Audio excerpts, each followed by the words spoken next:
So the next piece carries a trigger warning for eating disorders, so do what you need to do. There are some accepted ways for white girls to deliver poems on eating disorders.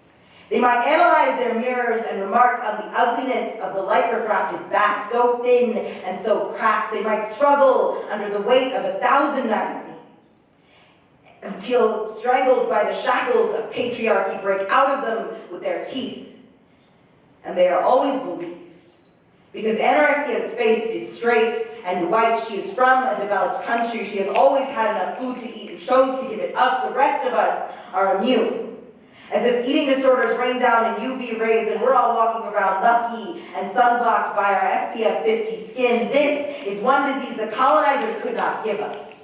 I'm a little brown queer who's always liked math even more than I like girls. White doctors in white coats do not understand what I have ever had to starve for, but they forget that I can calculate the entropy of the universe, and in eating disorders, by comparison, a very manageable amount of chaos. My body is the most satisfying problem I have ever solved.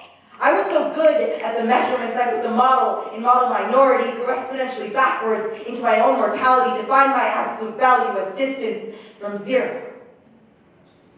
At 14, I was in multivariable calculus and 30 pounds underweight. I figured it would be just some weeks before my bones would show their faces, a few more, and my body temperature would fall 2.5 degrees permanently. 2/3 of my dinner needed to be discarded to make the other numbers work out. At 16 and 25% less mass, I told my guidance counselor I might be anorexic. She told me eating disorders are only common in white girls, that could I try eating a bit more? If I didn't, it was all right. I would fit perfectly in the corner of her Benetton ad. That year, I flew away to college. At the security checkpoint, my mom held my hands. She told me I was getting hard to hug, that my bones were so jagged they hurt her sometimes. Her tears soaked through my hair, which was falling out in clumps, and I estimated that at this rate there were 2 more years before my heart would stop.